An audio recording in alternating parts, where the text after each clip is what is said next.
Europolitan was a Swedish telecommunication company that was founded in 1991, and they were known for releasing the prepaid SIM card CU on May 22, 2001, with the target audience being young people aged 15 to 25. In 2002, Europolitan would be acquired by the British telecommunication company Vodafone, causing Europolitan to change its name to Europolitan Vodafone. And in spring break of that same year, at least 2 different advertisements were shown on TV in Sweden that were related to the CU card.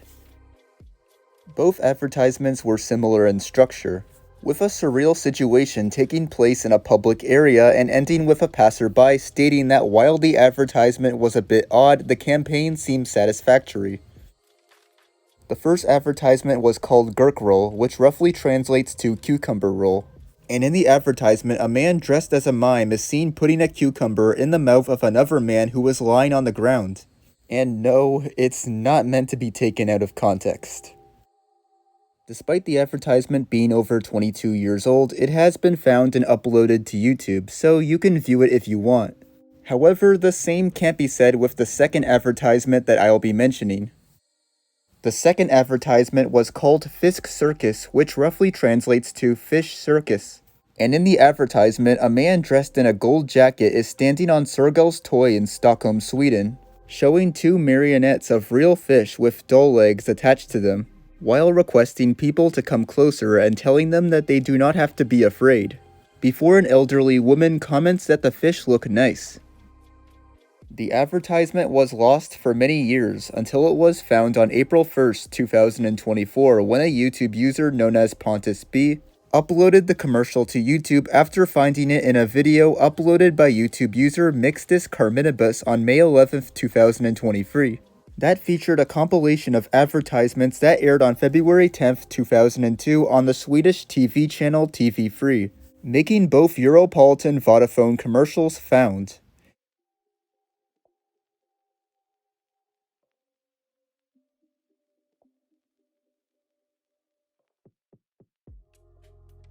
I'm pretty sure most of you guys all know about the American sitcom Seinfeld, since it is considered to be one of the greatest sitcoms of all time, so I don't think I really need to give the show an explanation. This entry is about an unproduced episode from the show's second season titled The Bet, which is also known as The Gun, and it is known that it was written by comedian, screenwriter, director, actor, and producer Larry Charles, who was a staff writer for Seinfeld during its first 5 seasons. The episode would have aired on February 13th, 1991, but was replaced by the phone message. And in the episode, it would be revealed that Kramer's first name is Conrad, although his first name would later be revealed as Cosmo in the Season 6 episode The Switch. The episode's plot goes like this. In the episode, there are 2 bets that are placed.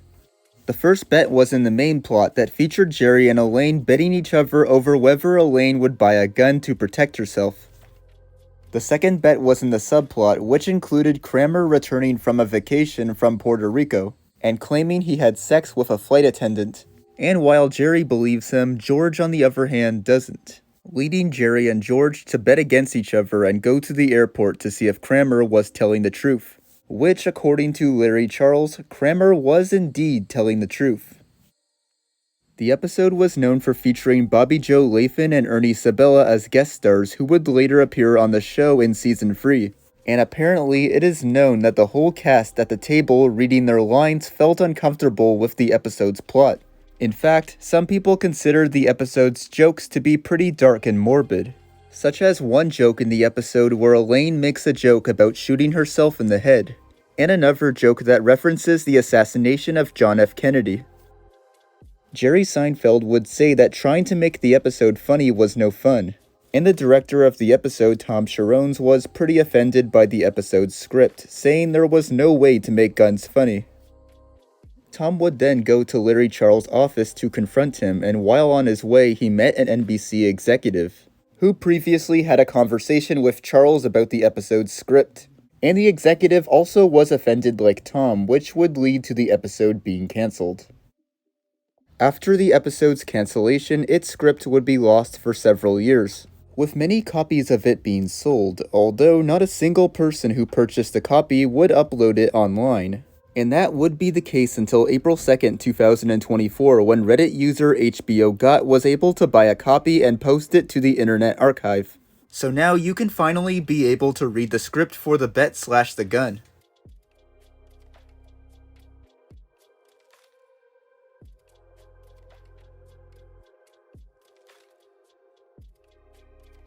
Ah, Boomerang, one of my most watched channels from when I was a kid, and probably one of yours too.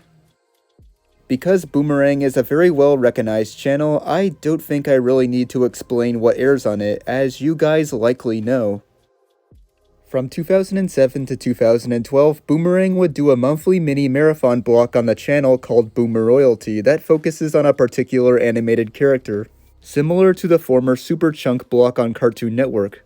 And surprisingly, the only character that has their entire Boomer Royalty bumper set found is Huckleberry Hound, which were all found on April 7th, 2024, when a YouTube user known as Alexis M uploaded the entire bumper set in one video to YouTube.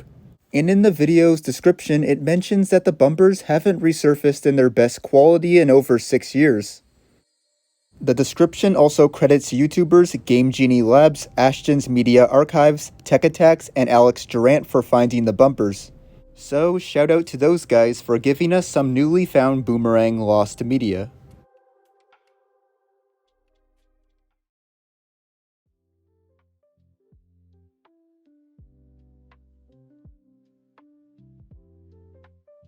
Sesame Street at Night is a half-hour PBS special that aired on March 11th, 1977, and it was meant to celebrate Sesame Street's 1000th episode, with it being hosted by film critic and Today Show co-host Gene Shalit, who previously done a Today Show skit in which Bert played a new interviewer who disguised himself as Shalit at Ernie's suggestion, so he can avoid being harassed by fans later. Sesame Street at Night subsequently featured a Muppet lookalike of Shalit himself, and it was known to feature Grover and American singer, actress, dancer, and civil rights activist Lena Horne singing a song called How Do You Do. At the time of the special's air date, Betamax was common in some homes. However, there existed no viewable recordings of the special for many years, with only a few press releases and photos, as well as it being mentioned on Jim Henson's Red Book blog that is run by the Jim Henson Company. The special would remain lost until April 8th, 2024, when it was uploaded to YouTube by Pastor's Archive in its entirety, making it publicly viewed for the first time since the day it aired on television.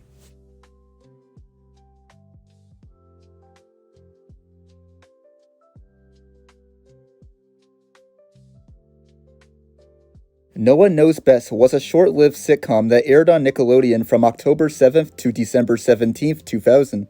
And fun fact about it, it was one of Nickelodeon's shortest-lived television series ever, lasting for only 8 episodes before it was cancelled due to poor ratings.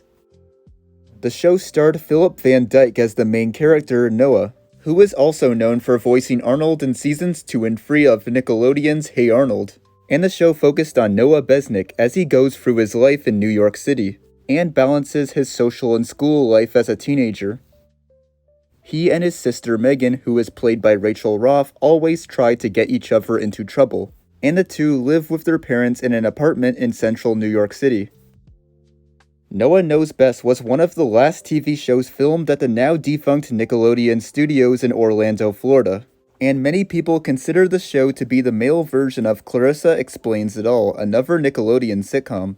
Which makes sense considering that the two sitcoms both use the same style of comedy, that is now considered outdated for a Nickelodeon sitcom.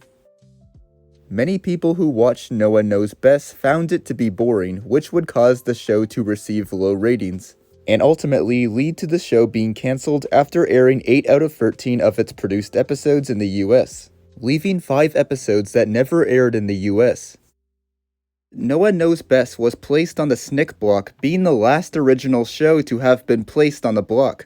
And believe it or not, the show also aired on the Russian TV channel TNT, where it was dubbed over in Russian, and would air all of its 13 produced episodes. The show's creator, Ken Lipman, would later state in an interview that creative differences are the reason the show did not last long, stating, Nickelodeon's view of what the show should be and my vision of the show was not the same, and they never really matched up, which was ultimately a reason for its lack of success.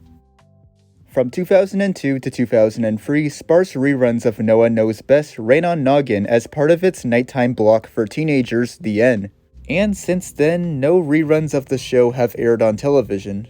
And not only that, but there wasn't any home media for the show that was ever released. Between July 22nd and July 27th, 2018, all 13 episodes of Noah Knows Best were uploaded to Dailymotion. Except, all of the episodes are in Russian, and the episode titles for episodes 4 and 6 have been swapped. Recently on April 10th, 2024, YouTuber Wesley Mead would upload recordings of the English versions of episodes 9, 10, 11, and 12. And according to him, the episodes were recorded from a marathon shown on Nickelodeon in the UK on December 26, 2000. And this is because 4 of the 5 unaired episodes from the show aired in the UK after its cancellation in the US, leaving the show's 8th and 13th episodes as the only English episodes that are completely lost, and the show's pilot and 5th episode being the only English episodes that are partially lost.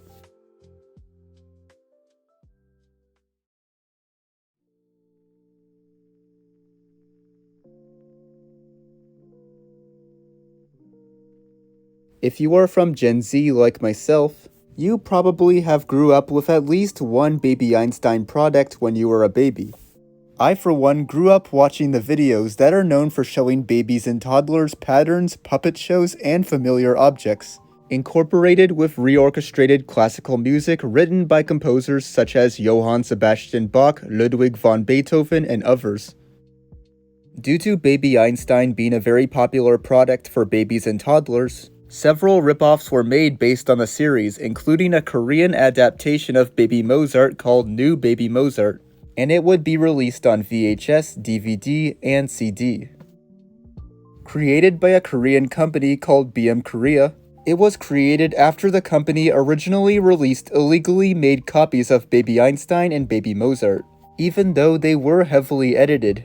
And the copies would eventually catch the attention of Baby Einstein's founder Julie Egner Clark in 2000, who would sue BM Korea and force the videos off of the market.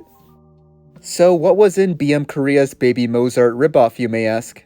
Well, the majority of the content within the video is surprisingly new. However, the music in the video is slightly different from the original Baby Mozart from 1998, but still use the same pieces from the original film too. Very little footage and photos of the new Baby Mozart was available for the longest time, with the photos and footage first being uploaded to bmkorea.co.kr, before some footage from the film was first uploaded to YouTube by a user known as George Banuki in either November or December of 2019, although the video would end up getting taken down. And to make matters worse, only 2 of the video links are available on bmkorea.co.kr while the other ones are dead, making it very hard to watch footage from New Baby Mozart. On September 22, 2023, George Banuki would upload more footage from New Baby Mozart when he uploaded a 3-minute trailer of the film to YouTube, which he found from a Korean Little Laureate DVD. However, George Banuki would make an even bigger discovery on April 11, 2024, when he managed to find a VHS copy of the entire film and transferred it onto YouTube, making the entire film no longer lost.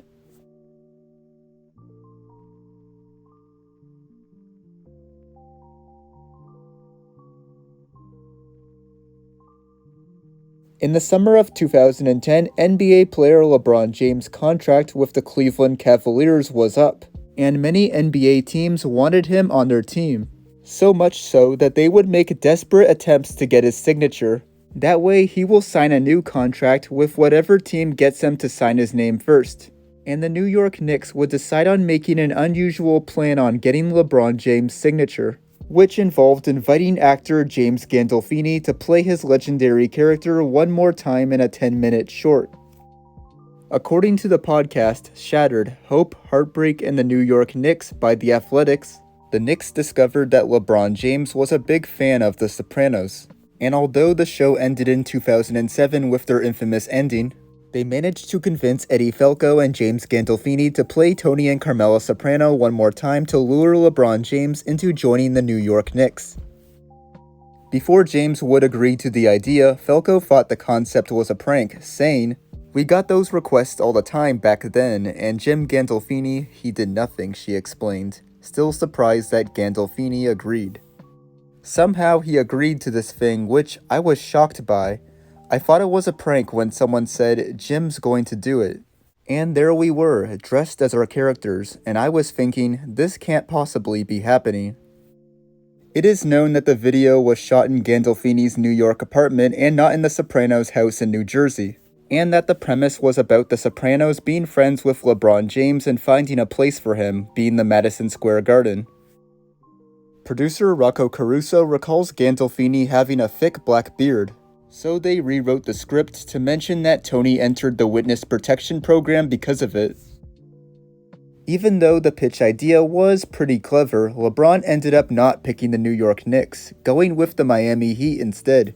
And as for the pitch film, it sadly would remain lost for many years to come, until April 16, 2024, when former ESPNer Pablo Torre found the pitch video after a long extensive search on his podcast Pablo Torre Finds Out, allowing everyone to finally be able to view the video.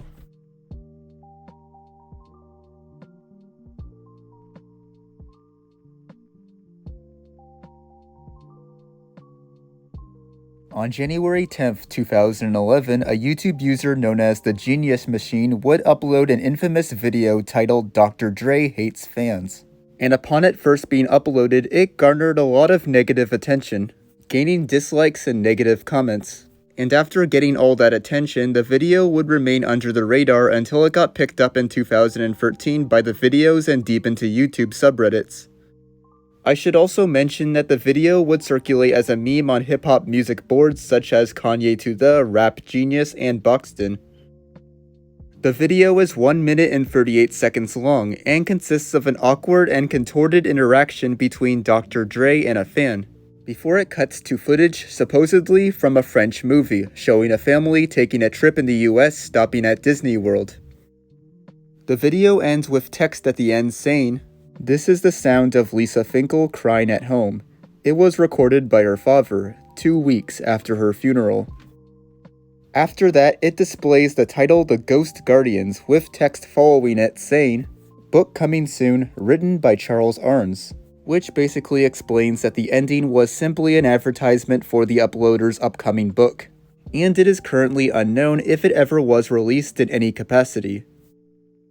The video would remain available to watch for over 10 years, until in 2021 it was deleted for a vague reason given by the Genius Machine, because the powers that be told him to delete the video while also stating that he no longer had the video.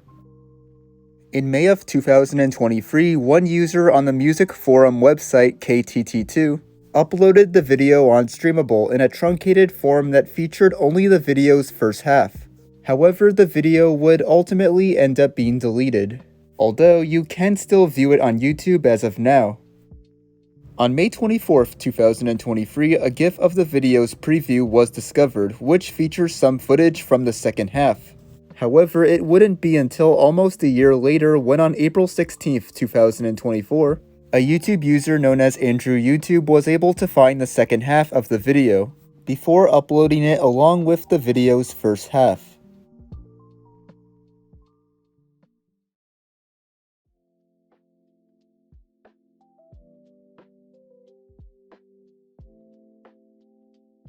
Captain Mack was a live-action British children's show that aired from 2008 to 2010 on CITV, and focuses on Captain Mack, who works for the Sky Rocket Control in Sunshine City, keeping an eye on residents to protect the city from trouble.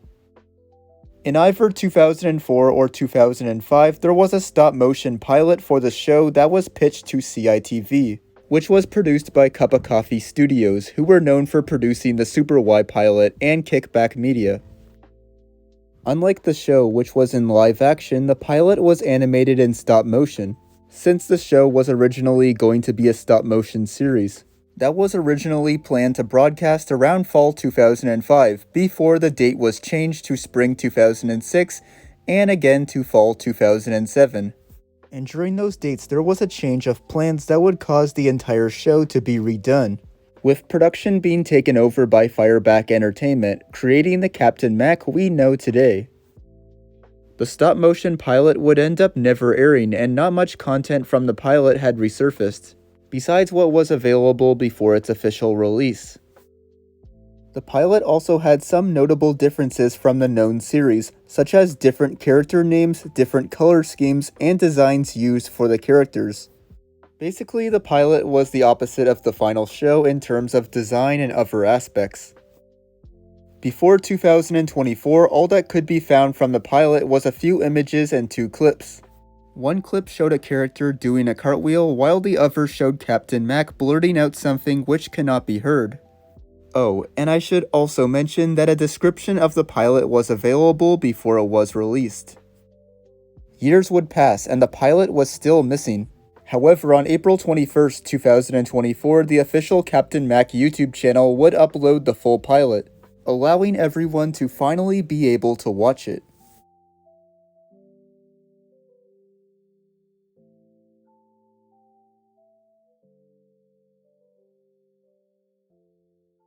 In 1989, Steven Hillenburg, the creator of SpongeBob SquarePants, would write and illustrate an educational comic book called The Intertidal Zone that was meant to teach his marine biology students about tide pool animals while he was working as a teacher at the Ocean Institute. Hillenburg was working as a marine science educator at the Ocean Institute in Dana Point, California, while he was working on the Nickelodeon show Rocko's Modern Life. And someone named Martin Olson would find pages from the comic and like them very much, before he would suggest to Hillenburg that he should develop the Intertidal Zone into an animated series which would end up becoming SpongeBoy Ahoy, before it was later retitled to SpongeBob SquarePants. The book was co-hosted by 2 sea creatures, a shrimp named Rocky and Bob the Sponge, who was considered to be a very early version of SpongeBob, and the comic book featured ocean facts and illustrations of tide pool creatures, such as starfish, snails, scallops, and anemones. The full comic was considered to be lost for many years until on April 24, 2024, when it was revealed by artist Chris McCord on his Twitter that he got it from a friend, before later publishing the entire comic to the Internet Archive.